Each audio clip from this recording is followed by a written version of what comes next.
Vida em Condomínio, com Kênio Pereira. Agora 9h48. Ei, Kênio, bom dia para você. Kênio, que é o nosso colunista, advogado, especialista em questões imobiliárias, sempre descascando umas batatas por aqui, né? Muitos ouvintes com dúvidas relacionadas à convivência em condomínio, obras, o que pode, o que não pode. E o Kênio nos ajuda a desanuviar algumas questões aí que são meio problemáticas. Kênio, muito bom dia para você. Bom dia, Maria Fernanda, bom dia, Luciana Viana, eu ouvi da Rádio Band News. Realmente a área condominial é bem complexa, né? Muito, e dá para rir, dá para chorar. Kênio, a gente está com 3 perguntinhas aqui, vamos começar com uma que ficou ali restou da última participação e a gente vai trazer ela aqui de novo para os nossos ouvintes e também para o nosso interessado na resposta. Olha, obras úteis ou voluptuárias que são aquelas que destinam ao embelezamento de um prédio, de um imóvel, ela exige um quórum para ser aprovada na Assembleia, conforme previsto na convenção. Ocorre que o síndico do prédio onde eu resido está impondo o seu entendimento de que uma nova cobertura de vidro na frente do prédio seria necessária, uma obra necessária, sendo que nunca existiu essa obra ali de vidro, esse projeto de vidro nunca existiu em relação ao projeto original do prédio. O síndico ali achou que é bonito e quer colocar. Isso pode dar problema com a prefeitura, ele precisa de uma aprovação dos outros moradores. Como que funciona isso, Kênio? Interessante, tem síndico que às vezes adora fazer obra, né? Então, até síndicos profissionais entram no prédio, querem inovar, fazer obras, têm parcerias com empreiteiros e querem impor. Por que eu falo isso aqui agora? Porque é o seguinte, uma obra necessária é aquela essencial para restabelecer a habitabilidade. Então, se o telhado está caindo, o telhado está infiltrando, obra necessária. Qual que é o quórum? 0. Se por acaso tem uma infiltração na fachada, o quórum é 0, que é obrigatório fazer a reparação. Se tem uma trinca na garagem, né, se tem algum problema grave estrutural, essa obra ela é obrigatória. Isso que é obra necessária, obra que visa evitar que o bem venha se deteriorar e restabelecer a sua segurança. Agora, obra de embelezamento, colocar uma cobertura de vidro pode ser até útil nesse aspecto, só que tem um quórum legal. Esse quórum está estabelecido na convenção do prédio. Cada prédio pode colocar o quórum que achar interessante, que o Código Civil permite que a convenção estabeleça um quórum diferente do Código Civil. Agora, quando o síndico quer colocar uma obra útil ou de embelezamento como é necessária, isso gera suspeita. Qual o interesse que ele tem em forçar a barra? Ele não pode fazer isso. Isso caracteriza que é uma má-fé.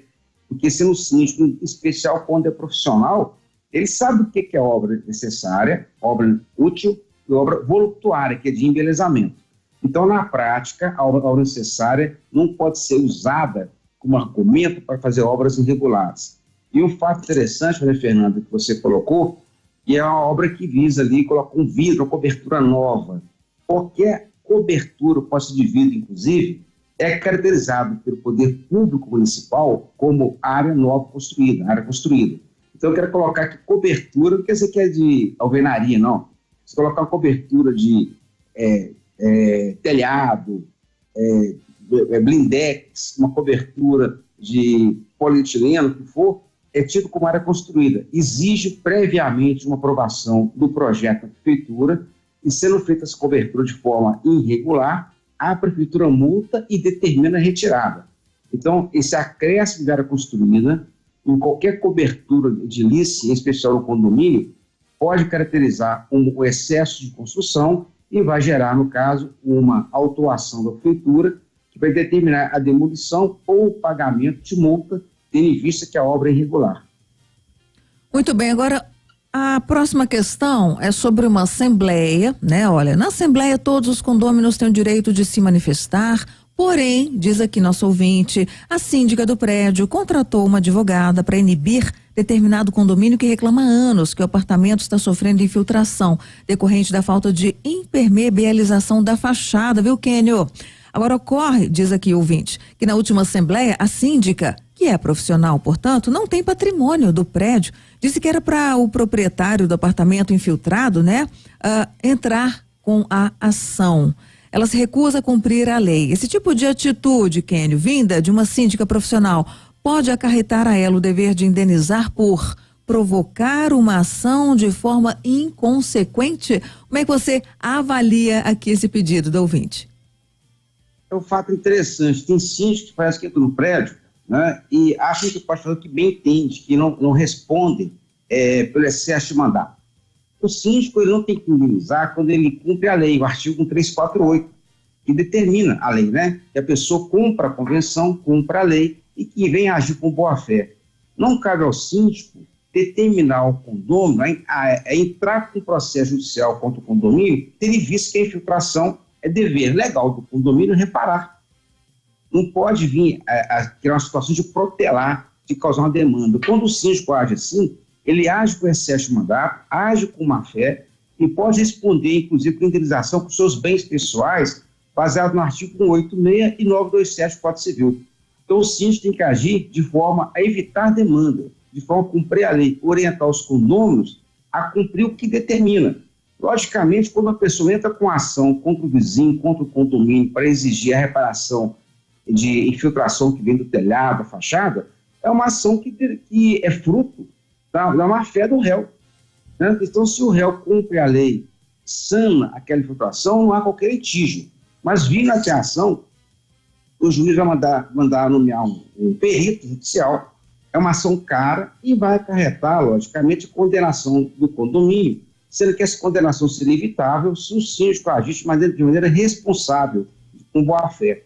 Então, é importante que os condomínios tomem cuidado com alguns tipos de síndicos que agem de forma completamente desequilibrada ou de maneira a criar uma demanda onde deveria imperar a paz, a harmonia.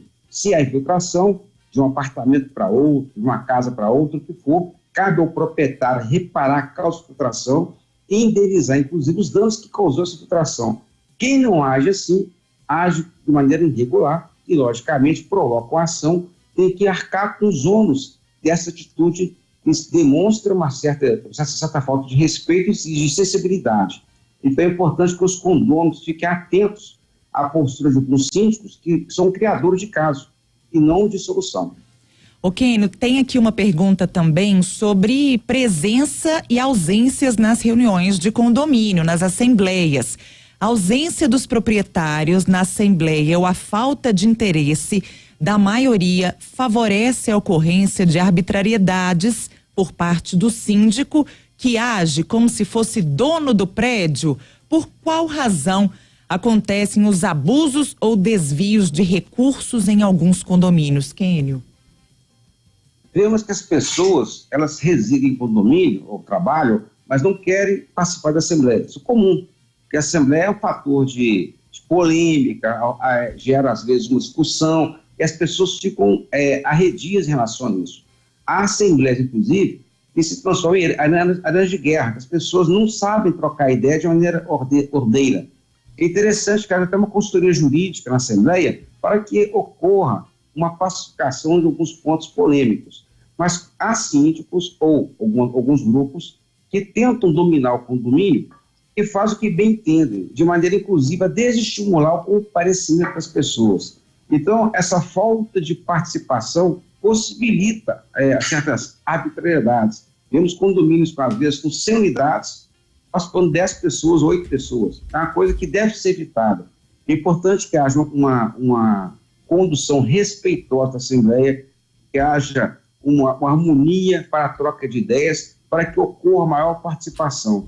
E quando algum condômino for prejudicado, que ele comunique isso para os demais condôminos, de maneira a estimulá-los a participar, ou que eles venham a otorgar a procuração para quem está a par do assunto, para fazer valer o que a lei estipula. Vejo dezenas, centenas de ações em juízo que são completamente desnecessárias em função da falta de comparecimento. Então as pessoas às vezes se afastam do condomínio, não quer ter participação na condução do mesmo e possibilita que uma pessoa ou outra que não tenha assim, uma postura uma postura respeitosa, conduz o condomínio de maneira a gerar conflitos. Então, a falta de participação ou, no caso, a ausência, possibilita, sim, favorece algumas atitudes arbitrárias e afirmo, como advogado da área imobiliária, muitos processos estão em juízo que deveriam ser extintos se houvesse um entendimento, uma conversa de maneira a determinar o que é correto. Então, vejo que tem situações em que o processo existe por falta de diálogo e até por má intenção de um condômino ou outro, tendo em vista que o que é correto é simples, é só cumprir a lei. E vejo na prática condomínios tendo prejuízos com condenações que poderiam ser evitadas. É isso. Não é fácil, hein, Quênio? É quase um Atlético e Cruzeiro, às vezes uma reunião de condomínio, mediar isso, os grupos políticos apaixonados pelo prédio, não é brincadeira não. Quênio, brigadíssima. Na próxima semana você está conosco de volta e uma boa semana para você, Quênio. Obrigado, um abraço para todos. Até terça-feira que vem. Até.